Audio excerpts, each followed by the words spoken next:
You are looking at the Democratic gathering in Philadelphia, where an all-star lineup will speak this evening, including President Obama. Tomorrow, Hillary Clinton will give her keynote address, and then it's on to the campaign full throttle. Donald Trump's running mate, Governor Mike Pence of Indiana, will be center stage during the campaign, of course. I've never met the governor, but spoke with him a short time ago. So, Governor, thanks for doing the interview. It's the first time for you on The Factor. I want to get your view of the world. Now, I got a look at President Obama's speech this evening in advance.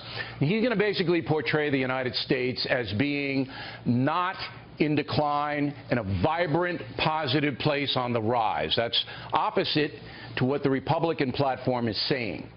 How do you see America? How do you see America today? Well, I think I see America the way most of the American people see us, and that is after 7.5 years of the leadership of Barack Obama and Hillary Clinton, we've seen America's role in the world decline, and we've seen an economy stifled by the high taxes, government, and Obamacare proceeding out of this administration. So I think it's one of the reasons why Donald Trump's message is resonating so much with so many people all across this country, because people know we've got to come back. We've got to be bold, and we've got to see America strong at home and abroad again. Let's go to the economy. Indiana did very well, came back from the recession well. What did you do in Indiana that President Obama didn't do nationally? Well, in Indiana, we've just put common sense conservative principles into practice. But tell me what they are. We've balanced budgets. What they are. Well, you live within your means. You let people keep more of what they earn. You make the right investments in education, infrastructure, even health care. Then you take 3 steps back, and you let people prosper. What about you? What about you, Governor? Read an article in the New York Times right after you were nominated that said you're a religious fanatic. You don't like gays because you were behind that law that doesn't force bakers and people like that to do gay weddings, that you're against the woman's right to choose, all of that. First of all, what exactly are your religious beliefs? Well, I'm a Christian, a conservative, and a Republican in that order, Bill. What kind of a Christian, though? Are you an evangelical Christian, a traditional Christian?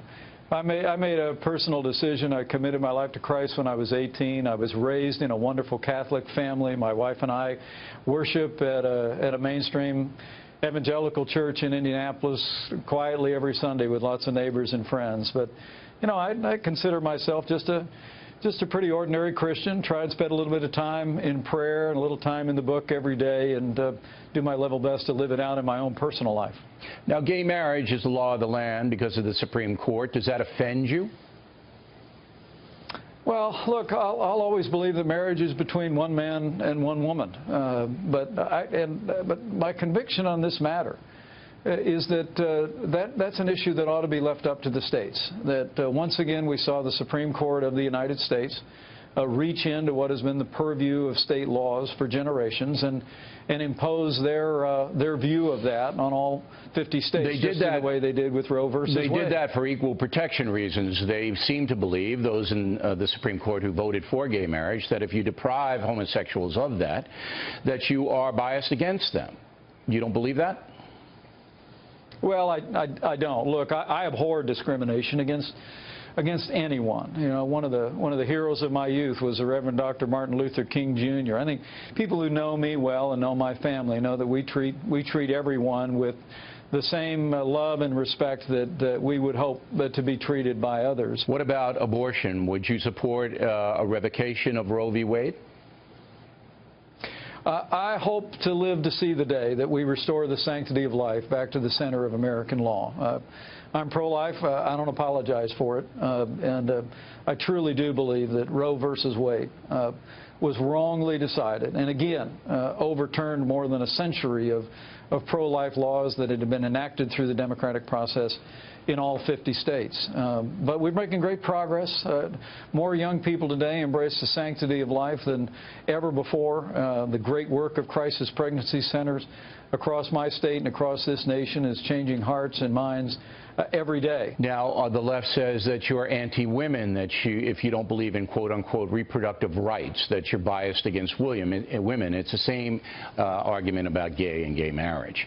When you hear those arguments, those politically correct arguments that are made in the media almost every single day, when you hear those, that you, because you oppose gay marriage, because you want Roe v. Wade to be revoked, that you're a bigot, how do you respond?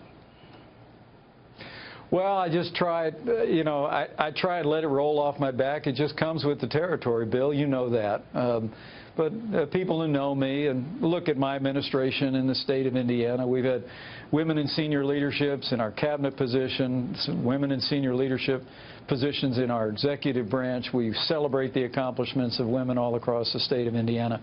And really the policies that Donald Trump and I will be advancing, I think, are going to improve the security and the prosperity of women and men all across this country. And so we'll let the left do the way they like to divide things up and segment the population. We're going to promote policies that will benefit all Americans. Governor, we really appreciate you taking the time. We know how busy you are. We hope we can continue the conversation throughout the campaign. Thanks again. Count on it, Bill. Thank you. By way of bio, the governor is 57 years old, has a law degree from Indiana University, is married with 3 adult children.